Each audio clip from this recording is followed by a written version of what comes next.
the more you see where you have erred in the past, the more you slowly rectify it. The rectification is not done purposely by you. The rectification occurs because the understanding has taken place. So the whole process is not a go-getting. So it's very clear to me now. So long as each and every of the shortcomings in your mind that is not being seen correctly, that shortcoming will be the impediment of your limitation. And we are not talking of one or two. We are not talking of even hundreds. We are talking of quite a huge chunk of skewed thoughts in our mind. But the beauty of the journey here is when wisdom arises, it doesn't address one wrong view, one wisdom. It is quite amazing how wisdom works. Some of the wrong views are connected with each other. So when one wisdom arises, it can resolve quite a few. But it is not a kind of overnight thing.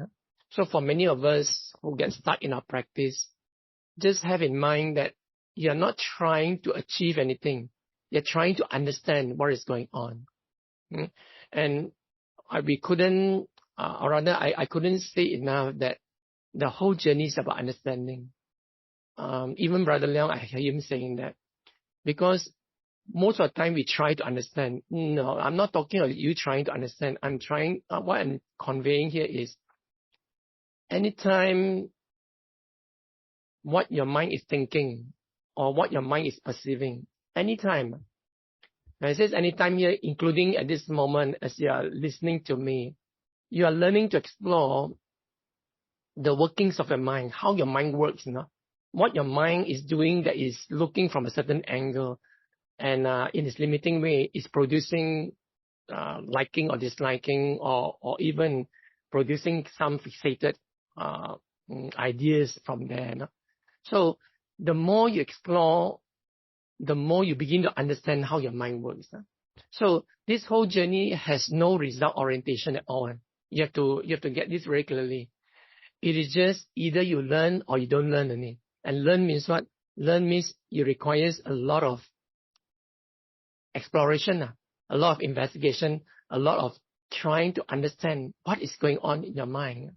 And this understanding can also work when you don't know how to meditate. When you do not know how to meditate, it's not a block actually. Because when you don't know how to meditate is when the mind tries to meditate, correct or not? In other words, the mind is trying too hard. And this is what you need to explore. It's not that when you do not know how to meditate means you are stupid. No, actually, when you do not know how to meditate, already means that the mind is trying to get something. When the mind tries to get something, this is what this is what that is presented to you for you to learn. You get what I'm saying? Which means that you cannot learn nothing unless you've forgotten to learn. You cannot learn nothing unless you've forgotten to learn. That's the beauty of it. Hence, in other words, a person who is dumb also can learn, because he's learning about what does dumb means to him. And then slowly he begins to notice that dumbness is actually the way how the mind expresses itself in language. And what's the language? I am dumb, which is actually a thought. So in other words, there is nothing in the mind there that can define you. There's nothing in the mind that can define you unless you identify with what the mind is trying to say. And the only way to transcend that identification is not by believing that you are that. That is the first step. Including that you think you're wise, that also is actually dumb. Because you cannot be wise. In truth, there is no such thing called you are wise. It's just the wisdom has arisen on its own.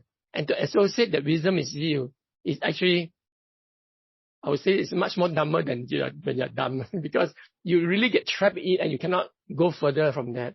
So even though you think that you are wise, also need to be explored.